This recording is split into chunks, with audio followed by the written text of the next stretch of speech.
Bem-vindos ao podcast Conversa com o Doutor, um espaço que vamos abordar os aspectos da medicina com foco em saúde, bem-estar e qualidade de vida.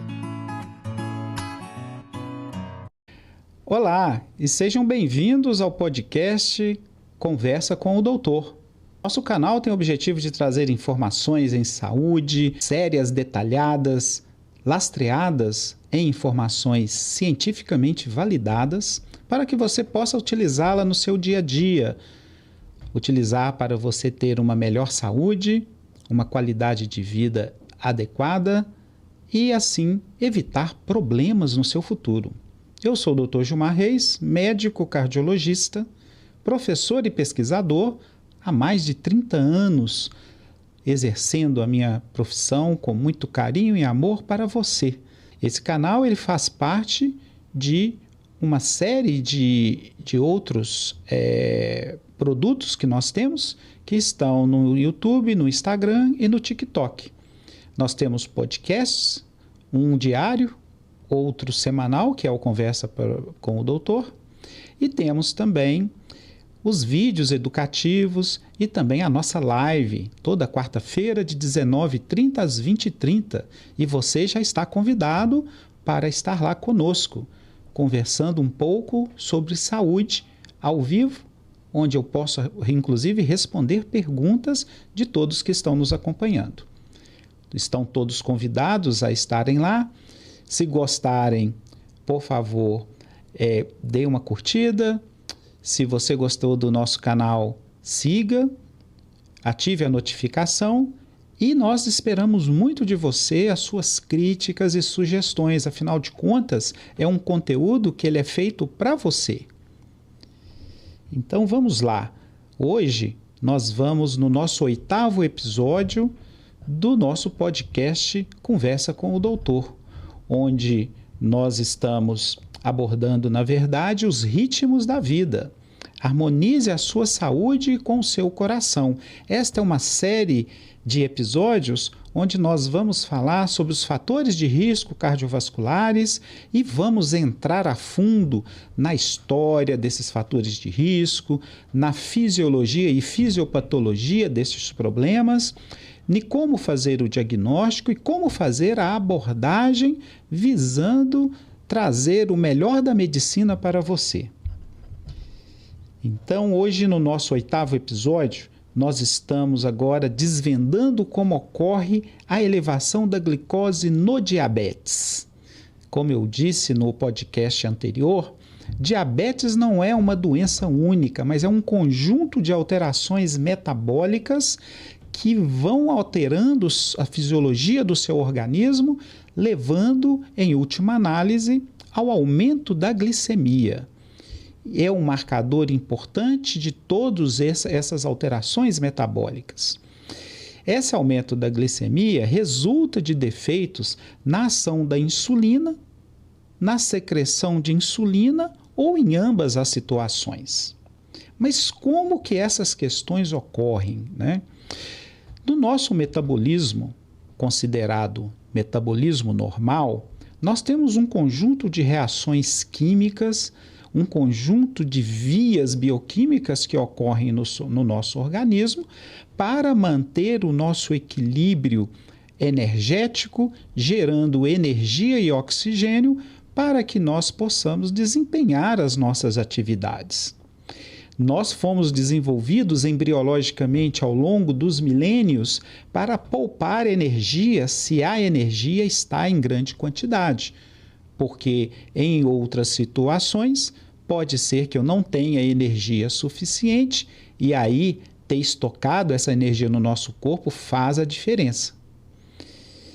Nós temos, por exemplo, biossíntese de nucleotídeos, de aminoácidos, degradação de ácidos graxos através da nossa digestão, onde nós vamos utilizar esses oligoelementos, esses produtos da digestão inicial no nosso metabolismo, em última análise, para gerar energia e oxigênio. Os processos de liberação do nosso organismo, eles ocorrem de duas formas muito distintas. A primeira é aquele processo de liberação de energia, onde eu utilizo o oxigênio. O oxigênio é o aceptor final dos elétrons de hidrogênio e através desta migração dos elétrons na cadeia oxidativa, nós vamos gerando energia, que ela é acumulada no nosso organismo sob a forma de trifosfato de adenosina. O trifosfato de adenosina é a nossa gasolina para que possamos colocar o nosso carro, o corpo humano, em atividade. Nós temos também outro processo de liberação de energia, que é o chamado processo anaeróbico, também chamado de fermentação. Muito comum a gente ver isso em produtos na nossa casa, fermentando na cozinha, né? Fazendo, inclusive com gosto típico, né? Da formação de ácidos e de outros elementos. Esse processo ele não depende de oxigênio para acontecer.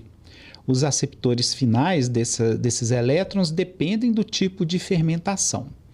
Nós, seres humanos, temos esses dois tipos de processo de liberação de energia e formação de trifosfato de adenosina, que é o nosso combustível. E qual que é a diferença entre eles? Na verdade, a diferença entre eles é que, quando nós utilizamos o oxigênio nesse processo, a gente consegue gerar muito mais energia com uma única molécula de glicose do que se nós utilizarmos somente o processo de fermentação. O processo do metabolismo aeróbico, ele é, na verdade, uma evolução para nós, seres humanos, mamíferos e os outros seres existentes na face da Terra. A respiração aeróbica, ela tem duas fases. Ela tem uma fase, inclusive, que não depende de oxigênio, que ela ocorre dentro das nossas células, no citoplasma. E nós temos a fase aeróbica, que esta sim depende de oxigênio, de uma cadeia transportadora de elétrons, através do chamado ciclo de Krebs, que ocorre também dentro da célula, mas não no citoplasma. Ocorre dentro de uma estrutura da célula chamada mitocôndria. A mitocôndria é considerada a nossa usina de geração de energia, porque para cada ATP que eu gero na glicólise, que é o processo anaeróbico intracelular feito fora da mitocôndria, para cada uma dessa, né, eu consigo gerar 8, 9 a nível da mitocôndria, ou seja, é um processo muito mais eficiente. A glicose, ela entra na mitocôndria e lá ela sofre um processo de decomposição e aí gera uma transmissão de elétrons numa cadeia que inicia-se com o piruvato no ciclo de Krebs, e esse ciclo ele vai gerando e cada transferência de elétrons geram 2 ATPs. E com isso se forma mais de 30 ATPs através de uma única molécula de oxigênio. Perdão, uma única molécula de glicose. Então a quebra dessa molécula, ela gera muita energia nesta usina que nós temos chamada de mitocôndria. Muito importante hoje, nos dias de hoje, para a gente poder, muito importante no dia de hoje, para que nós, principalmente no Covid-19, que tem sido falado muito sobre as mitocôndrias e os distúrbios mitocondriais, como redução de energia e geração dos problemas de fadiga, cansaço e até mesmo perda de memória. Então a glicose ela entra na corrente sanguínea, né, através da absorção intestinal. Aí a insulina circulante, ela facilita que essa glicose entre para dentro das células, insulina esta produzida por algumas células especializadas no pâncreas, chamadas células beta, e esse balanço entre as células beta, o nível de glicose e o nível de insulina, ele é controlado através de um complexo mecanismo neurohormonal que é muito eficiente em manter o nosso nível de glicose considerado fisiológico. Essa glicose circulante nos vasos chega nos tecidos, nos órgãos e nos sistemas, e esse tecido, através da membrana celular, a insulina facilita que essa glicose entre para dentro da célula. Se eu não tenho insulina, essa glicose não consegue entrar dentro da célula. Ou seja, esta é uma etapa crítica para a nossa respiração celular e geração de energia.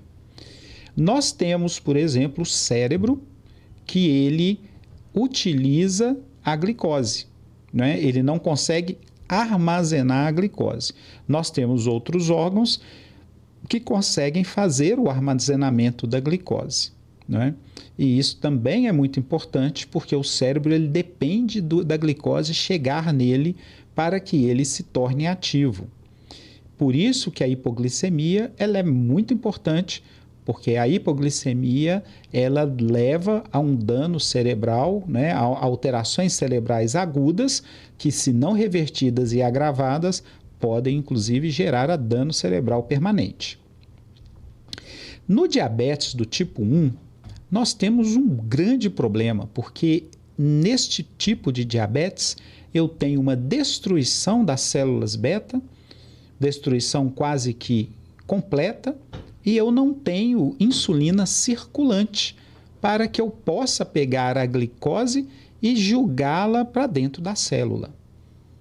Então, este é um grande problema. Já no diabetes tipo 2, eu tenho a glicose sendo jogada na célula, mas eu posso ter dois problemas. O primeiro deles, alterações metabólicas que acabam levando, em última análise, a uma dificuldade progressiva desta insulina conseguir levar a glicose para dentro da célula. E aí as células beta vão secretando mais insulina ainda, na tentativa de vencer um limiar suficientemente para conseguir fazer a glicose entrar dentro das células. Ou então, uma redução mesmo da quantidade de insulina, mas ainda uma quantidade razoavelmente satisfatória presente na circulação. Isso tudo gera alterações metabólicas na tentativa de adaptar essa célula a essa pouca energia que acaba, pouco alimento, vamos dizer assim, que acaba entrando no seu citoplasma e daí entrando nas mitocôndrias para gerar energia. É como se a célula estivesse passando fome, entre aspas, sendo que tem muita comida no seu entorno, que é a glicose. A hiperglicemia ela vai acabar levando a uma intensificação do metabolismo anaeróbico. Essa intensificação do metabolismo anaeróbico, ela vai gerar alguns problemas importantes. Ela vai ativar algumas vias metabólicas, como as vias dos polióis, e isso acaba aumentando ainda mais os níveis de glicose circulante. Essa glicose circulante ela vai ser reduzida e vai aumentar a glicosilação das proteínas, e isto vai dificultar a ação destas proteínas. Esta glicose sendo transformada em outros tipos de álcoois vão acabar levando a uma disfunção mitocondrial. E as mitocôndrias, então, não vão conseguir ter a sua exuberância na produção de ATPs, igual ela teria se tivesse a quantidade de glicose circulante. Com isso, vai acontecer o que se chama de um estresse oxidativo. Esse estresse oxidativo vai acabar levando à formação de radicais livres de oxigênio, porque ele acaba não estar sendo utilizado da forma que deveria, e isso é muito lesivo, principalmente para os vasos arteriais. O estresse oxidativo ele leva a um processo inflamatório, da mesma forma que ao aumento da glicemia, ela vai alterar o processo imunoinflamatório, favorecendo as citocinas pró-inflamatórias e reduzindo as citocinas anti-inflamatórias. Com isso, nós vamos ter diversas substâncias circulantes que vai aumentar a inflamação no nosso organismo de uma maneira geral. Isso também acaba levando a uma dificuldade das defesas imunitárias, porque esta glicosilação proteica que acontece, mais essas alterações levando à formação de outros tipos de ácido e de processo inflamatório, vão dificultar a ação dos elementos brancos do nosso sangue, dos leucócitos, dos eosinófilos, dos basófilos e dos monócitos, tão importantes na nossa defesa contra infecções e outros agentes agressores do nosso organismo. Estas alterações todas levam à formação de espécies radicais de oxigênio, e essas espécies radicais de oxigênio são extremamente lesivas para as células. Isso vai aumentar a mortalidade celular, inclusive a mortalidade celular chamada de mortalidade celular programada, que a gente dá o nome de apoptose. O estilo de vida, o sedentarismo, a obesidade, o tabagismo, o consumo de álcool, o próprio envelhecimento, tudo isso aumenta a formação do estresse oxidativo e deste processo inflamatório. Esse problema vai interferir em todo o nosso organismo, desde as nossas células. Isso vai levar a alterações no DNA celular, vai haver uma oxidação proteica ligadas ao nosso DNA, vai aumentar o processo inflamatório, como eu disse. Isso leva a uma disfunção mitocondrial progressiva, ou seja, a nossa usina de formação de energia vai ficar comprometida. As células beta vão cada vez mais entrando em exaustão, porque elas estão precisando produzir insulina em grande quantidade, mas elas têm um limite, e esse limite pode gerar uma exaustão. A insulina vai sendo progressivamente dificultada a sua produção, ou seja, os níveis de insulina circulante vão diminuindo, ou dependendo dos processos inflamatórios ativados, mesmo níveis muito elevados não vão conseguir colocar a glicose para dentro da célula, né? Porque eu dependo da insulina para isso. Isso vai resultar numa hiperglicemia, e quanto maior é a glicose elevada, maior e mais intensos são esses problemas, levando ao diabetes, como nós conhecemos, as complicações macrovasculares, que geram o infarto, o acidente vascular cerebral e as amputações, ou as alterações microvasculares, levando à insuficiência renal com necessidade de hemodiálise, levando a miocardiopatia dilatada diabética, que é um coração muito fraco, já com lesão da sua microcirculação, levando ao nosso pé diabético e aos problemas cognitivos associados à demência por comprometimento da microcirculação cerebral. São vários problemas associados. Então, pessoal, o diabetes hoje, ele está intimamente associado a uma resposta inflamatória que é gerada por diversas vias metabólicas comprometidas, e esta resposta inflamatória, quanto mais intensa ela é, maior será a elevação da glicemia. Por isso que a glicemia é um importante marcador nas infecções muito graves, que é onde que eu tenho importantes alterações dos processos inflamatórios, que ocorrem agudamente, geralmente levando a hiperglicemias importantes em pacientes criticamente enfermos com infecções graves.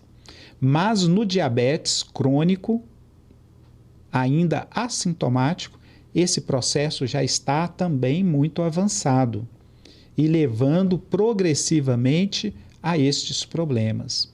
Por isso que nós precisamos avaliar a glicemia com frequência para identificarmos numa fase inicial, para tentarmos evitar que vias metabólicas de difícil controle sejam ativadas de forma inadequada e indesejável, as quais vão levar a estas complicações. Essas citocinas inflamatórias, o aumento do LDL oxidado, que também é devido ao aumento das espécies radicais de oxigênio livre, o recrutamento neutrofílico e dos macrófagos que acontece, né? Tudo isso vai levar a esse processo inflamatório e aí está a gênese da formação da placa de aterosclerose, que ocorre em todos os vasos. O processo inflamatório ele pode ser parcialmente reduzido ou até mesmo levado a níveis próximos do normal quando a gente faz um controle muito bem feito do diabetes. Mas se a gente não consegue fazer esse controle, ou se nós já estamos numa fase muito tardia, a gente não vai conseguir resolver o processo inflamatório. Ele vai persistir. Mas esta persistência, embora possa levar às complicações, se eu consigo mantê-la o máximo possível controlado, significa que eu vou ter uma taxa bem menor de complicações associadas a essas alterações metabólicas que, em última análise, leva à hiperglicemia e ao diabetes. Isto porque esses processos inflamatórios crônicos e não resolvidos, eles vão gerar, ao longo dos anos, lesões nos todos os tecidos e órgãos do nosso organismo, no cérebro, no rim, no fígado, no pâncreas, no coração, nos olhos e nos membros inferiores, em todos os órgãos e principalmente nesses que eu citei.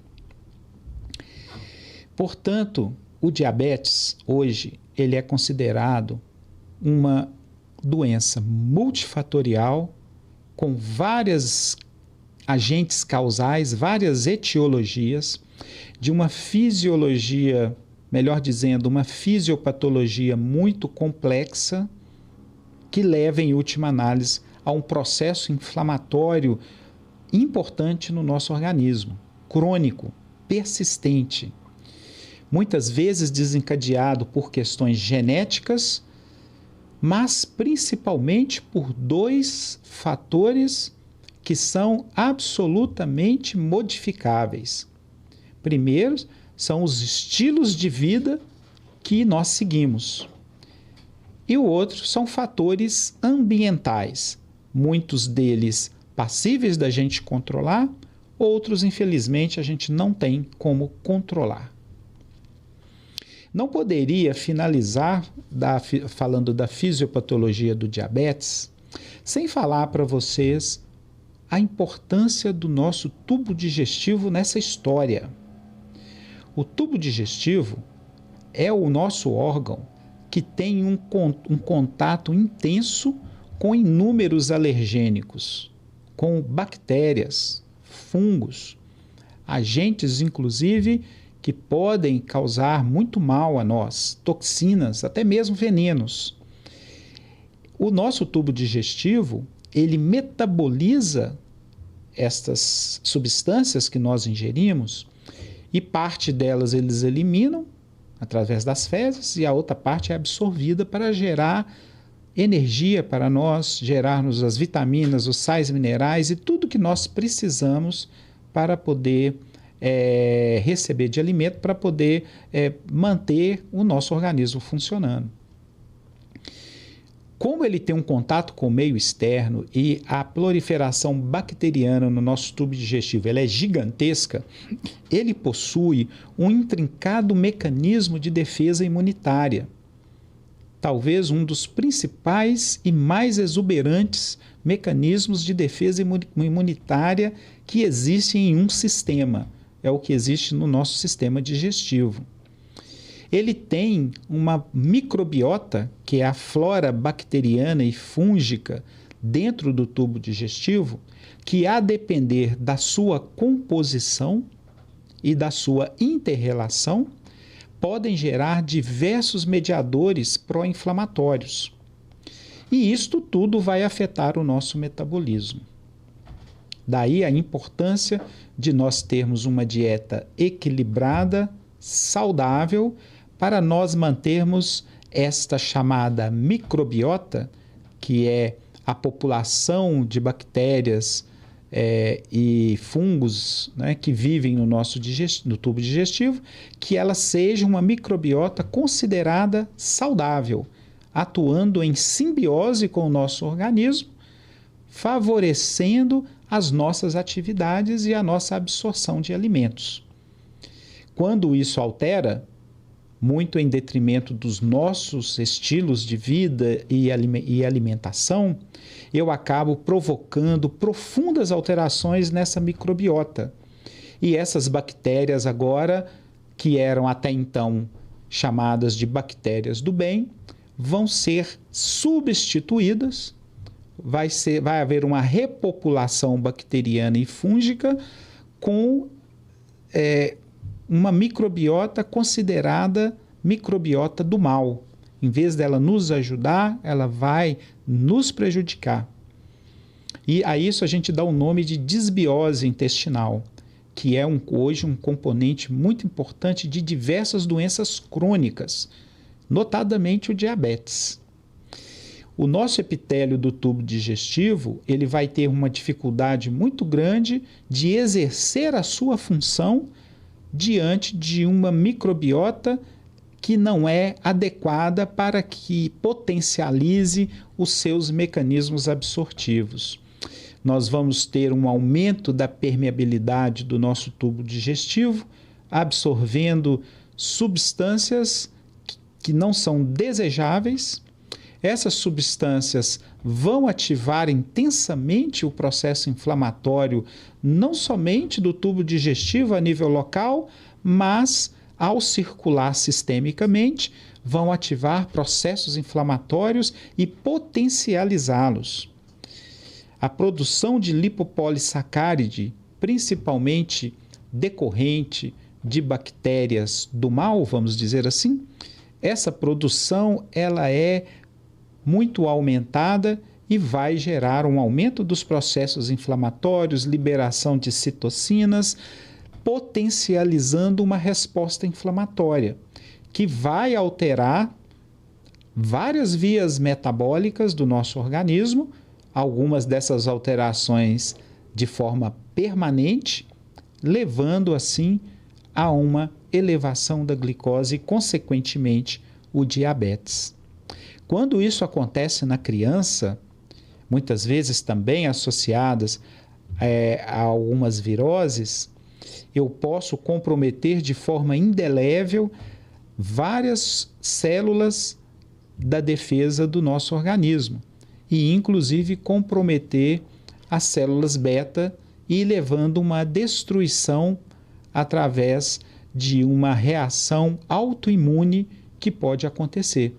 O nosso organismo vai produzir defesas, só que estas defesas vão acabar atacando determinadas regiões do nosso organismo.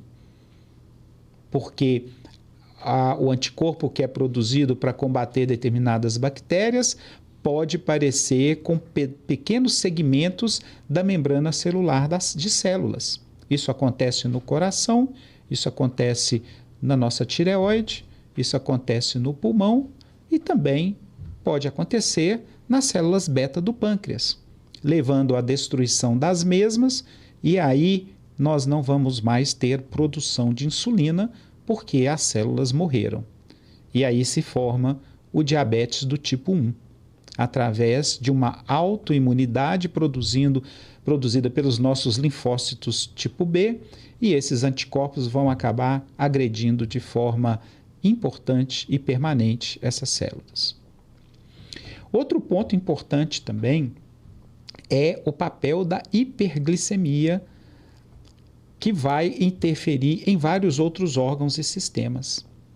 O nosso fígado não vai conseguir metabolizar de forma adequada os carboidratos, né, e as gorduras, porque essa hiperglicemia vai atrapalhar e vai glicosilar proteínas importantes nesse processo, e com isso nós vamos aumentar a produção de glicose hepática, mas vai também acumular gordura nesse fígado, levando ao fígado gorduroso. A glicose em grande quantidade vai ser eliminada pelo glomérulo, que é uma forma de tentar tirar a glicose do nosso organismo. Só que ela vai ser eliminada através da membrana glomerular. E com isso, ela vai glicosilar essas membranas, as proteínas dessa membrana, e com o tempo vai lesar permanentemente esse glomérulo.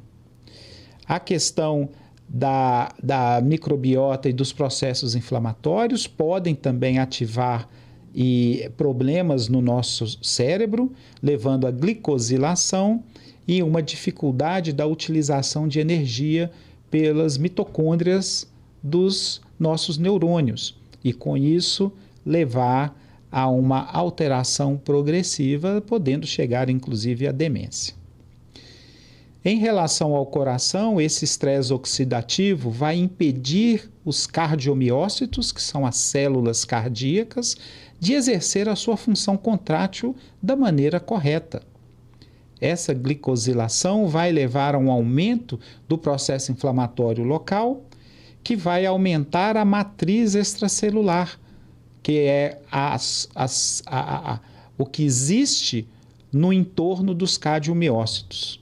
Só que se eu aumento a matriz extracelular numa quantidade acima de um determinado limite, o coração ele vai ficando cada vez mais duro e rígido, e com isso ele vai diminuindo a sua função, tendo que utilizar cada vez mais de um trabalho a maior para poder executar o mesmo tipo de função. Além disso, eu vou ter alterações autonômicas, a disfunção endometrial, eu não vou conseguir utilizar a energia que chega, não gero ATP o suficiente, né? Porque a mitocôndria já está em disfunção por causa do excesso, por causa da falta da glicose e dos processos inflamatórios intracelulares que acontecem, e com isso nós vamos desenvolver todos esses problemas que nós já mencionamos.